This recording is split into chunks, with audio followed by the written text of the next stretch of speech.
Welcome, Slaton Live, the brain's body, the ultimate experience. Now, wait a minute, drop the mic. My new book is out. Wait a minute, feedback. My book is hitting the market. Who isn't interested in mental health? Who isn't interested in children that are born without knowing they have sensory CPAP damage because of the way they experience the breath of life? No, I'm talking about the assessment of what happened and how do you get to the essence of how you help a child in crises move through the experience of self. Because that's what the child feels, there's something wrong with them, when in fact, it's not something wrong with them, it's just the way that they sense and receive contact interaction. That's mental health, ladies and gentlemen. And what I'm saying to you in the book, I'm describing how the receive path has to be in the lead of the body.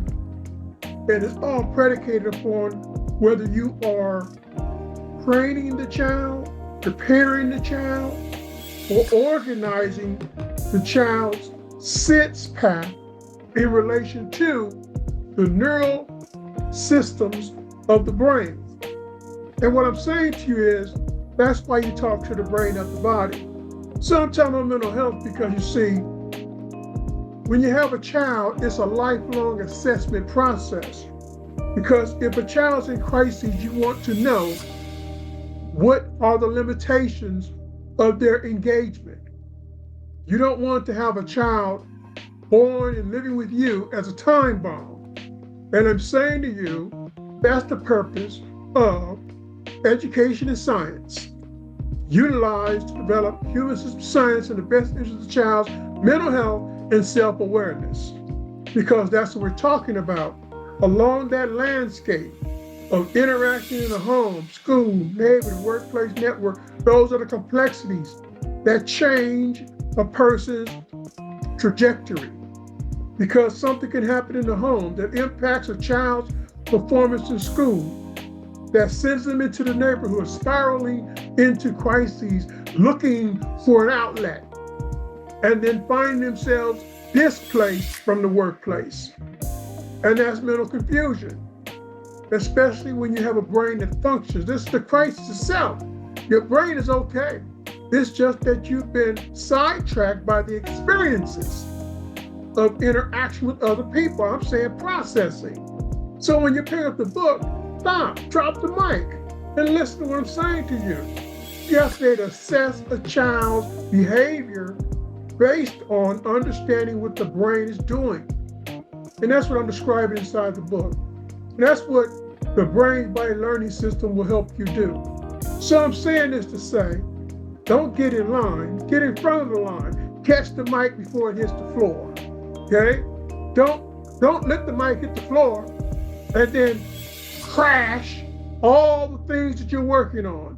Because if you can catch the mic, then you can begin to talk to a child's brain and help them make sense of the experience of you. Wait a minute, I'll say that again.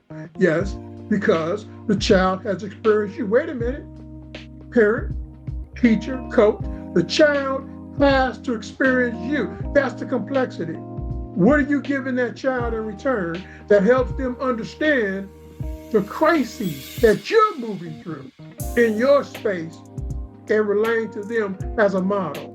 We're talking about the crisis itself. We're talking about sensory CPAP damage.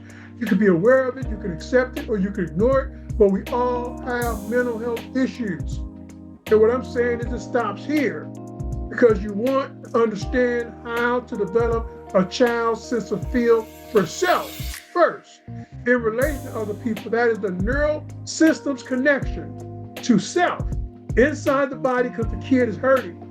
And you have to connect with that pain, hurt, and sadness, and then twist it on yourself so the kid moves through you. Now you have to acknowledge what you're doing right and what you're doing wrong through reflection, consequential thinking. In the same lens, you're now moving the kid through home, school, neighborhood, right?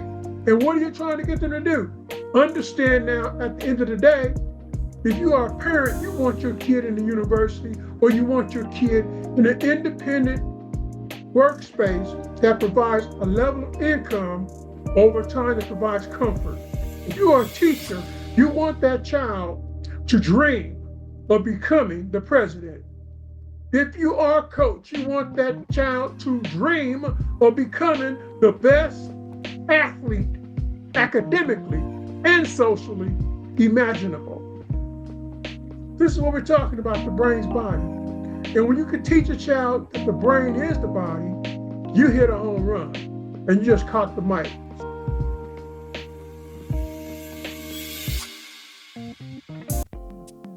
Let me introduce myself as a human systems scientist. I study complex human interactions, especially how impaired sensory processing affects behavior and learning. My expertise in information processing and sensory pathways shapes my approach to designing science-based curricula. My work aims to remove biases that affect people's thoughts and actions, supporting effective therapeutic learning. I leverage my expertise in human systems science research that includes the study of how people interact within organizations and communities alongside learning consultancy and applied research to create practical solutions for real-world challenges. My practice stands out through the integrated use of sensory and neural data, bridging theory and evidence-based application. This human-centered strategy ensures that all solutions are grounded in scientific understanding and tailored to real-world situations. I prioritize the creation and refinement of models that explain interactions within complex adaptive and less adaptive systems.